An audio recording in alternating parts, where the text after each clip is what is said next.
First line. Okay, Chumash and Rashi, we are in Parshas Achrei, the sixth reading in Vayikra, Leviticus chapter 18, verse number 6. We're going into something that's actually read Mincha time on Yom Kippur, and it's about the prohibitions of various illicit relations. Why this is read on Yom Kippur? Because we all have to do tshuva This is for of relations that are illicit relations.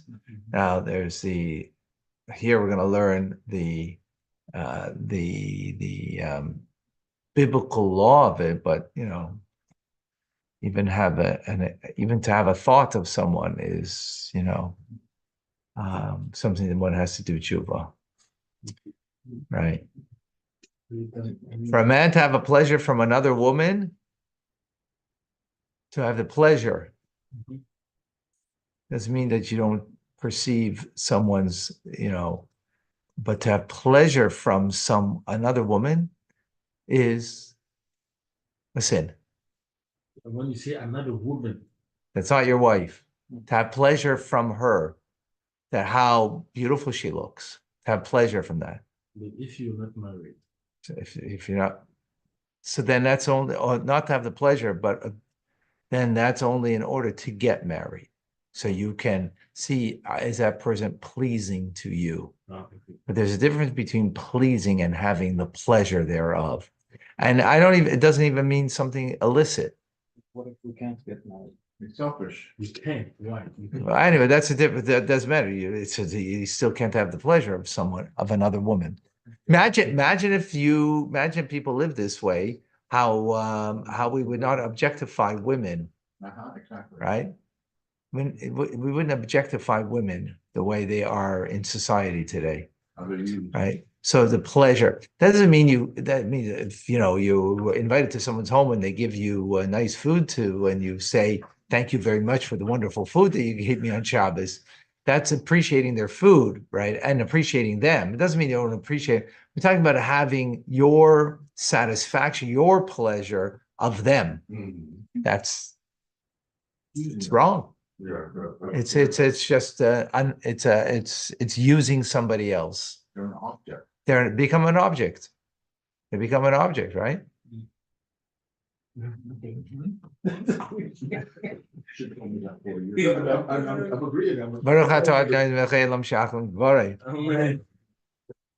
They become it's one thing that this coffee, David's coffee, becomes an object of one's pleasure.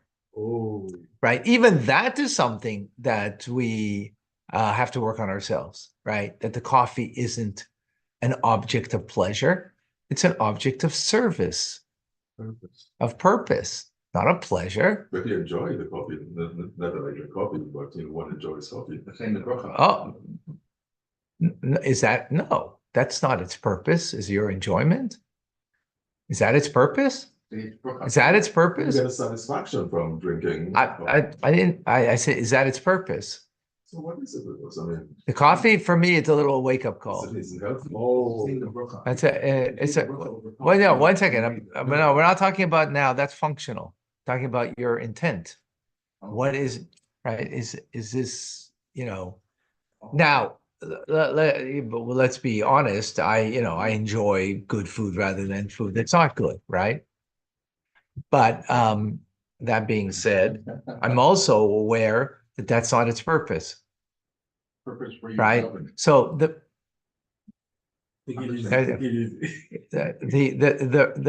purpose, it's not an object of my pleasure, even though we will use it for our pleasure. Okay, that's one thing, the food. Okay, another person, a woman, that's even worse. Right? No, they're not an object of your pleasure. That's objectifying. That's a horrific, terrible thing. If everybody knew that it was horrific and terrible, we'd have a much healthier society than what we have today. That doesn't mean we won't have a challenge. Doesn't mean we don't have a challenge. Doesn't mean we won't have an inclination that summertime you see someone dressed, or not dressed, right, and so on and so forth. That doesn't perk up something in an individual, but that means it's my challenge that I got to deal with, rather than, well, human nature, so I succumb to my nature. No, you don't succumb to your nature. And if you don't succumb to your nature there, then you'll also then be able to not succumb to your nature here. And this doesn't become the object of your pleasure. Doesn't mean you don't have pleasure from it. A righteous person doesn't have pleasure from it. Has pleasure from the godliness in it, from the holiness in it, not from the taste buds of it. Can we see the coffee put me in a happiness that I can really learn? Yeah, so that's for a purpose. That's for a purpose. You got to eat so you have strength, so that way you could learn and do mitzvahs and live your life, right? So we need that. We're not denying it. We're talking about the pleasure of it. We're not denying having and good food, healthy food, and maybe it tastes so, and you enjoy the taste. Fine. Question is it only an object of that, or is it an object of service? That's right. That's fine. That's a part of it. Yeah, yeah, of course, absolutely does. It raises everything. Yeah, and not if it's just, it doesn't if it's just an object of your pleasure. Then it minimizes it. Okay. Now we're gonna leave that. Because we gotta go learn Chumash Rashi. Wanna go away? Did you say? We're gonna learn Chumash Rashi. Oh, okay. Ish, man, meaning any man. El kol she'er b'sarai lo yisikrevu, to any of his close relatives, close flesh. She'er b'sara, basar means flesh, means relatives over here. Lo yisikrevu, do not come close, do not come near. Legalos ervas, legalos means to reveal. Erva, nakedness. Erva means nakedness. Ani Hashem, I am God. Rashi, lo yisikrevu lahazer an nekeva kizocher. It's plural, even though it says man. So, and men need to be forewarned more about this than women, right? In this issue. Yet, it doesn't mean just men, because it says lo yisikrevu in plural. They shall not come. Plural. Who's the they? If it means a woman and a man, both male and female are forewarned over here in this observance of the law. That's why it says in plural.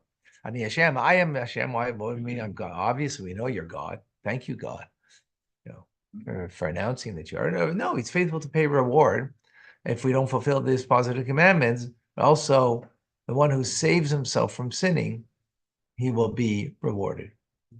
So, in other words, and when you walk down the street and you see a woman not, modest, and you turn your head away, God rewards that. Verse number 7. The nakedness of your father and the nakedness of your mother. Do not reveal. She's your mother. Do not reveal her nakedness. That doesn't mean your father. So Rashi's going to deal with that in 7. The nakedness of your father is it doesn't mean your father literally. It means your wife's father. Or maybe it means, actually, as it says, a relation with your father, right? Others, the son having relations with his father. So he says, no, this is teach us otherwise. Nemar kan, because it says over here, ervas avicha, the nakedness of your father, is stated here. The nemar lahalan ervas avi gilai, and later on in chapter 20, verse 11, it says there, the nakedness of your father has been uncovered. Malahalan eshes aviv, over there, it's speaking about a father's wife. meaning a father's second wife, not his mother, but the father's wife. That's its stepmother, right? Afkan, Eshes Aviv. So here too it means a father's wife, meaning a right, because obviously if it was his mother, then it's not, then you don't call it in relationship to him as his father's wife, right? You call it your mother. Right, in relationship to you. Right, in relationship to you. So the fact, so therefore, Rashi is saying here it means father's wife. Erebas imcha, the nakedness of your mother. Lahavi imai, this include one's mother, she'ena eshes aviv, who is not the wife of his father.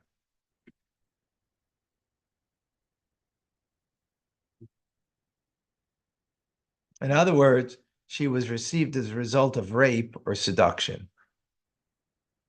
So this is his mother, but he didn't marry her.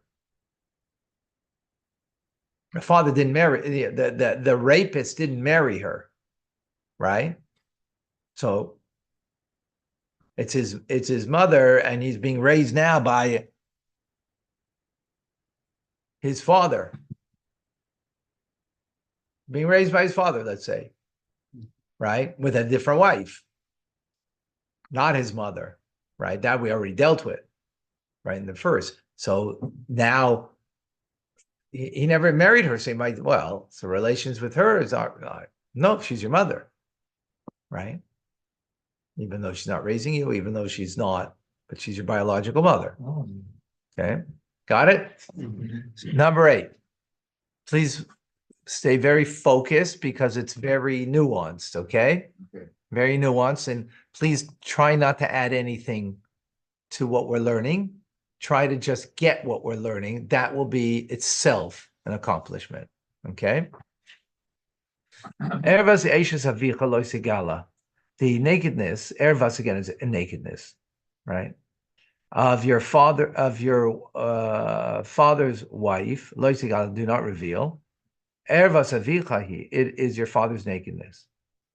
Now, you have a question, right? What's your question? We just said this. It's redundant. So why are we saying this? So Rashi says, "Ervas eisha avicha l'rabas achamisa." This is an odd admonition is repeated in order to make a prohibition after the father passes away. So maybe he can marry. It's not his mother, so maybe he can marry her, right? No, he can't. By the way, it means here, it doesn't mean here illicit relations. It means getting married to her. It's his stepmother. His father passed away, so he's got no connection to her, right? Only because of the father. Well, because the father passed away, so maybe now he can marry her. No, right? We don't mean illicit relation. Obviously, illicit relations you can't have, but let's say he wants to marry her, can't. Okay? Huh? Wouldn't that lead to illicit relation? That's why he cannot marry? I'm just asking. No. I mean, he legitimately wants to marry her. Okay, but that would. Why is that? Torah is saying it's illicit relation, that you can't. That what we just learned just said it. If it didn't say it, then it wouldn't be. What makes it illicit relation? God said. Where did he say? Yes. Right here. not the other way around. Right?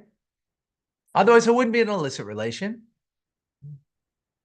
Why? Well, think it's not his mother. It's not, why should it be? But in the world, it's not. In the world, it's not an illicit relation, right? Well, your mother, it is, right? Your father passed away. Now you want to marry your mother? You can't do that. But you can marry your father's wife, and if your father passed away, right? Torah says no. Okay, is that we're good? We're okay.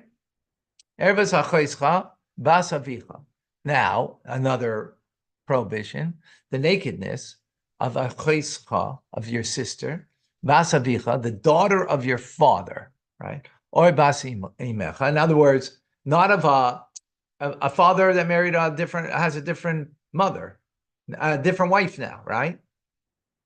Or a mother that has a different husband now, right? Mm-hmm. So Basimcha, Maled is bias, is they born to the house, or born outside of the house. We'll see what those terms mean. Do not reveal their nakedness. Rashi in number 9. Basavicha, your father's daughter. Who does that mean? Av basanusa b'mashma. This is talking about a daughter of a woman who was raped by one's father or fathered by him through a non-marital relations is also implied. Right? So it's your father's daughter, but he ain't married to this woman. He raped a woman while he was married to, right? Let's. I think we need sometimes to picture this. A picture of the No, just A picture, here. a graphic. Right. This is his father, right? His father. No, this is the father over here. This is the father over here, married to his wife, who, and this is the son. The father raped a woman and had a child, right? What's their relationship? It's like a half sister now, Oh, yeah. right? He didn't marry this. He didn't marry the woman, right? Who had the child, but it's his. It's his daughter, right? Can he marry her? Torah just said no, right? Torah just said no. Okay, just now it said no. Till now we didn't know that. Very important. Okay. Are you saying stepsister? It's a stepsister. Stepsister either to the father or to the mother who was raped. Right? Got it? Is that what you call a stepsister? It's stepman. Yeah, whatever. It means a half. It's a father's. It's a half. It's a half, right? Okay, so that's what we're talking about. Okay, next Rashi. Moledet's bias, moledet's chutz. Born in the home or born outside of the home. What does that mean? Whether they say to your father, Kayim is ima, you may maintain this woman who is a mother of your daughter as your wife, or whether we say to him, ima, send her away as a mother. For instance, if it's a mamzeres or nesina or a nesina, means like this. Remember, we're talking biblically over here. Biblically, he can marry more than one wife. So he's married, right? He's got a wife, but he raped a woman, but he can marry her, right? Second wife. He can marry her, right? So whether it's someone that he could marry, right, or could not marry, that's what it means inside the house, outside the house, right? In any case, the son, his son, cannot marry this daughter. The half daughter or whatever you want to call it. This question. Okay, is that clear? Because in other words, the novelty in saying outside of the house means that maybe he could not marry, the son could not marry if it was someone that he could potentially marry, right? Potentially marry, because he can marry more than one wife, biblically, right? We're talking about, right? Right? And then, but if it was someone that he couldn't, so maybe there is no connection for that son, and he could marry. So the verse continues and said, no. Even someone who he was not able to marry and raped, but it's still his child, right? He can't marry. Okay, we're good. You just pay attention to what we're learning, then you'll be good. That would be great. Then you'll be great. They're great anyways, but that's the question: is how good you are. Good, great you are. Good, you got to work on that. The only way you're going to work on that is focus on what we're learning and try not to mix something else in, because when we do that, we lose the thread. Okay, once we get it, then we can, if we have a question, it's another story. Okay, but let's save that right now because we want to make sure we. Okay, next.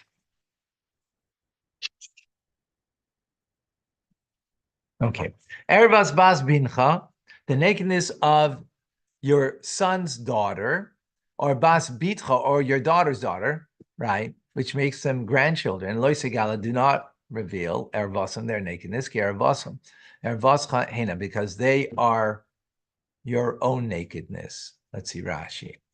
Interesting terminology over here. Okay. Erbas Bas Bincha, the nakedness of your son's daughter or your daughter's daughter. The Bita who's also, we're talking about here a daughter from a woman he raped. Right? So he raped a woman, right?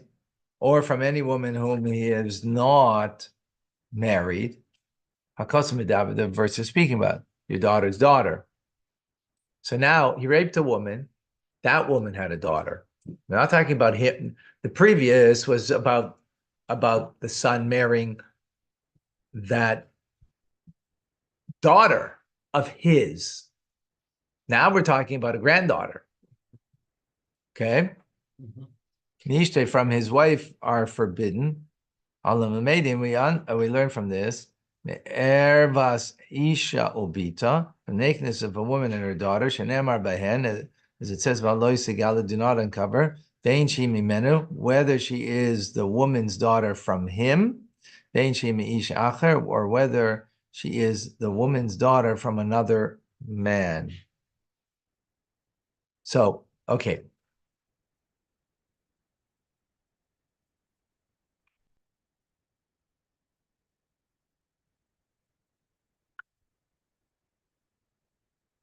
Second.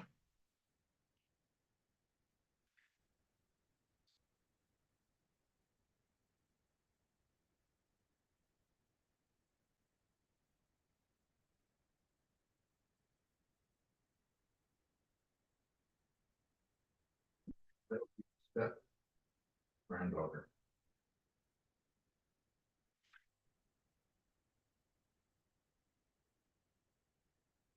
In other words, he is an uncle, right?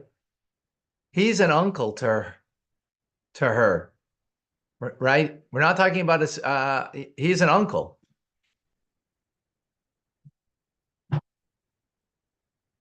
Because the father raped a woman. She had a child, right? That makes them half brother, sister, right? Got it? And now this, the child that was begat from rape had a son or had a daughter, right? So what's his relationship? He's an uncle. Yeah. Right? He's a half uncle, right? No, Uncle. But she's his cousin.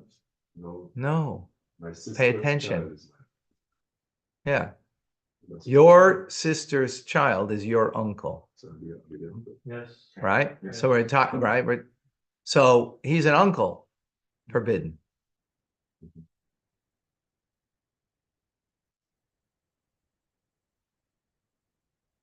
Okay. Ervas vas bincha, the nakedness of your son's daughter, kal v'chem lebitcha, all the more so for your own daughter.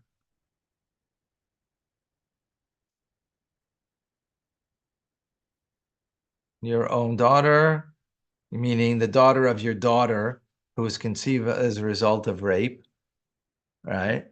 All the more so, obviously, is forbidden. So daughter here means specifically a daughter who was conceived out of wedlock, not a child of marriage.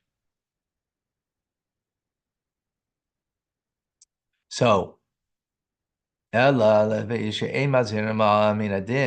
you do not derive a negative prohibition by means of reasoning, learn over here a negative commandment for his own daughter, Gzera Shava, from the Gzera Shava Masechtas Yevamos. Okay, let's go further.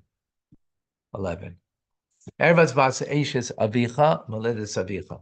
The nakedness of the daughter of your father's wife, right? It's not your mother, it's your father's wife. The daughter that's born to your father, she is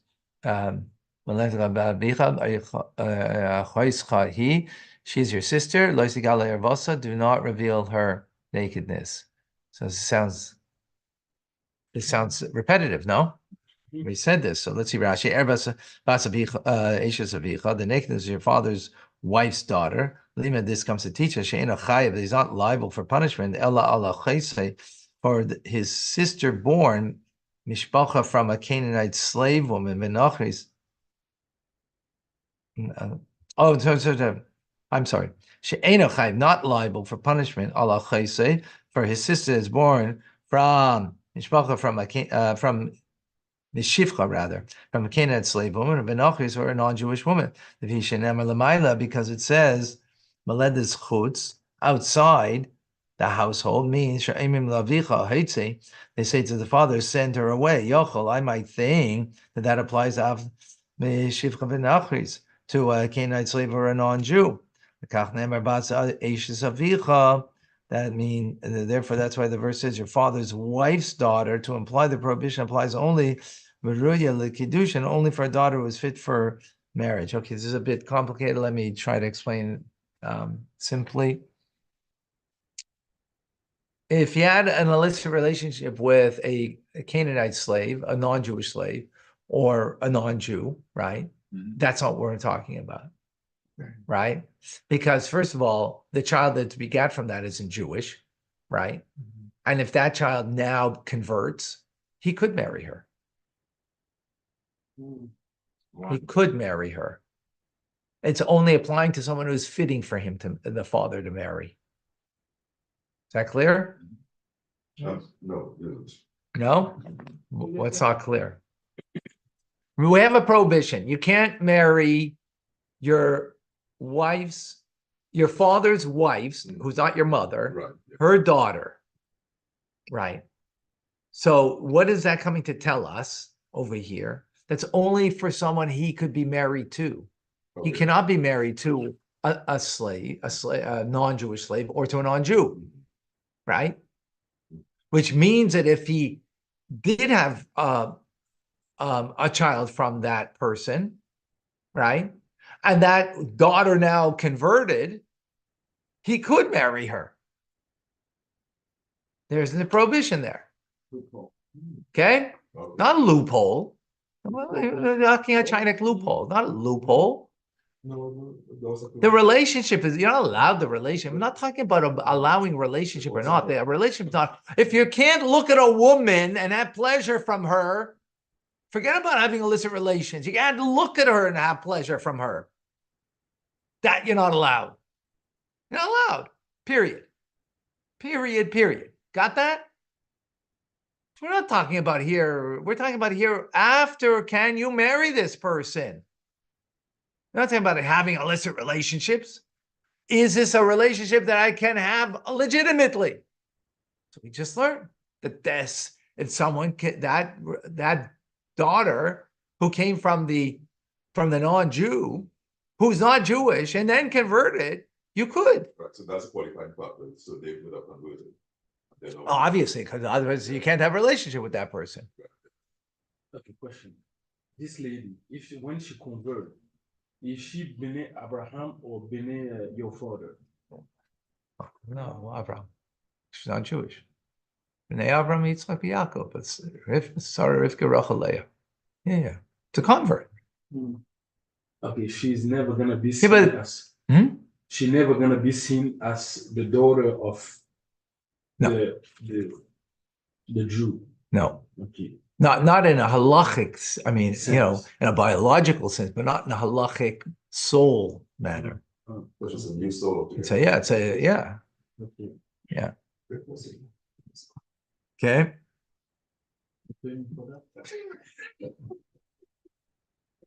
Okay, is that clear? Yeah, We're good? Okay, we got a truck over here. Truck. Gonna move. She shouldn't uncover the nakedness of your father's sister.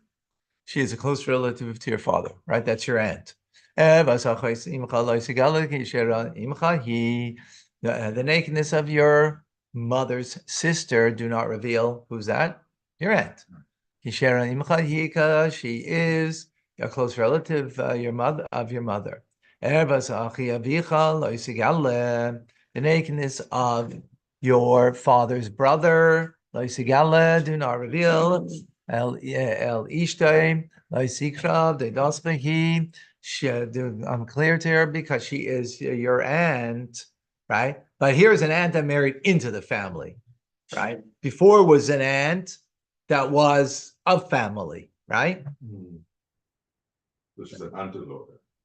Well, she's an aunt, but she's an aunt by marriage, as opposed the aunt that is because it's your mother's sister or your father's sister, right?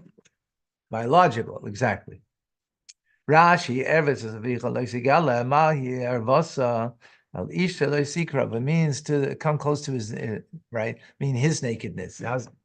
Don't get near to his wife because it, right, belongs to him. The nakedness of your daughter-in-law don't reveal. It is your son's wife. Do not uncover her nakedness. Rashi, yeah, we're good. Yeah. It's your son's wife. I did not say this, except in the case when the son is in a state of matrimony with her. This excludes a woman who was raped by your son, who had non-marital relations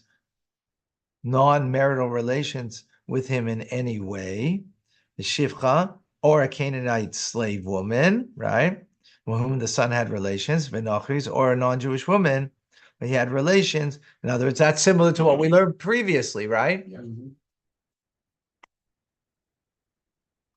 Okay. 16, the nakedness of your brother's wife, meaning your sister-in-law, don't reveal, it is the nakedness of your brother. Ervas isha ubita, the nakedness of a woman and her daughter, do not reveal, as bas bino, as bas bita, and the daughter of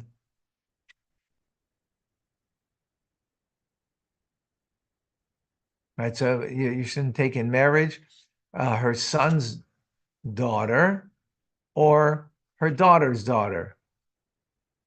Don't take for marriage to reveal their nakedness.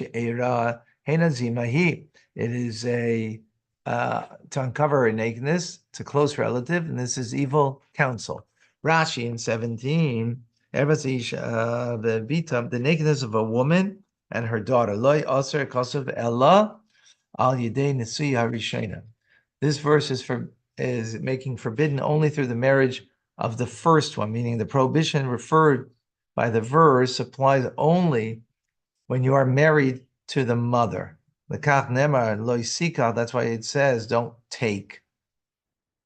Meaning taking in wedlock.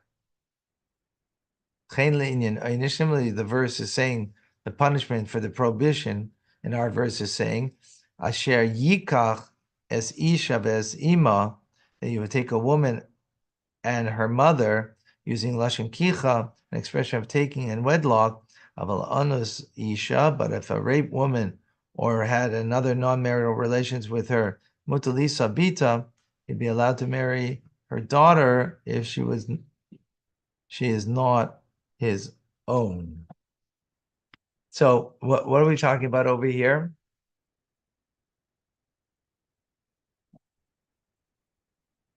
Marrying a daughter of a woman and her daughter, right? Because remember, biblically you can marry two women. Yeah, okay, yeah, good. right? Or more, right? We're not allowed to rabbinically, Yeah. but biblically, right? So here it's saying, well, no, you can't marry a woman and her daughter. That you can't do. Okay. Mhm. Or you can't marry the woman and the daughter of her son, right? Wow, it's a son of the. The granddaughter. Got it? With your hand. She'era Hena, Karebas, they're closely related to each other. Zima, this is an eitzah. Rashi says the word Zima means advice. Ketarguma, his uncle explains it. Atzas chitin, a sinful advice. For your evil inclination advises you to sin. In other words, marry a woman with her daughter or granddaughter, right? The Isha, a woman and her sister don't take. There's two sisters you can't marry, both of them. Litra means to make tsar, make trouble, rivals. They're going to be rival wives, two sisters. The Galus Balsam to reveal their nakedness, Aleha bechayaha, one upon the other in their lifetime, right? So you want to marry two sisters, right? Yaakov married two sisters. He was allowed to do that because you know why? How could he do it? Torah wasn't given. And what Torah wasn't given yet. He kept the whole Torah anyways. He only kept it for what's the word? No, beyond the letter of the law. In other words, it wasn't the letter of the law because it wasn't the law yet, but he kept it anyways. But the law was you have to keep your word. And he promised to marry Rachel. So after he got Leah, he had to marry Rachel. Right. But this is, but that's only the backdrop of the story. That's not the halachic ramification of the story, right? Halachic ramification of the story is that he had to marry Rachel because he promised to marry her, and that he has to keep his word. Part of the 7 Noachide laws, keeping your word. So, but once Torah was given, now it becomes not optional, right? It's not, by him, it was optional. He decided to keep Torah law, even though he wasn't obliged to. But now it's not optional. So you got to keep this law. Got it? Mhm. So you can't marry because they're going to be rivals. Rashi, Elachaisa, two her sisters, Shtein Kachas, to marry two of them at once. Litra, to make them rivals. Lashon Tzara means Tzara like a co-wife rival. Lastly, it says Zut Tzara Zut, because they'll be rivals to each other, right? They're going to be rivals and try to get his love, right? In her lifetime, that if he divorced her, lo yisa so he may not marry the sister. Calls man she b'chaim, as long as she's alive. So if he divorced one sister, he can't marry the second sister. If the first one's alive, if the first one dies, then he can marry the sister. Okay. Mhm. 19. Isha and to a woman who's unclean because of menstruation period, do not come near to her to reveal her nakedness.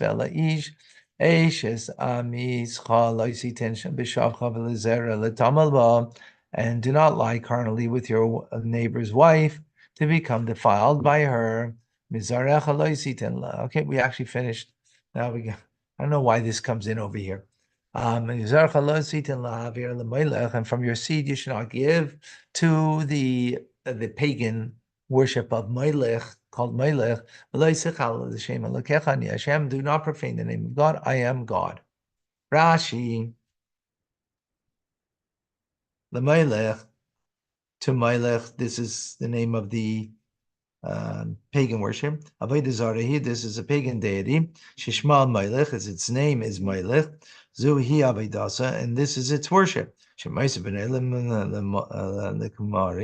that you hand over your son or your daughter to the priests of Melech, and we make two big bonfires, and they would make the son or the daughter pass through Miraglav on foot, between the two blazing Maduras Ha'esh of bonfire. So the fire and fire over here, right? And they have to walk through. That's part of their pagan initiation. So don't do that. You hear that? Don't do it. Oh, I won't do it. I see, Tain, you should not give Zuhim Morim. This means not only don't give them, don't do this pagan worship, but don't even give them over to the priests. That itself is also a negative commandment. In order that they should pass through the Melech, this is passing through the fire. Amazing.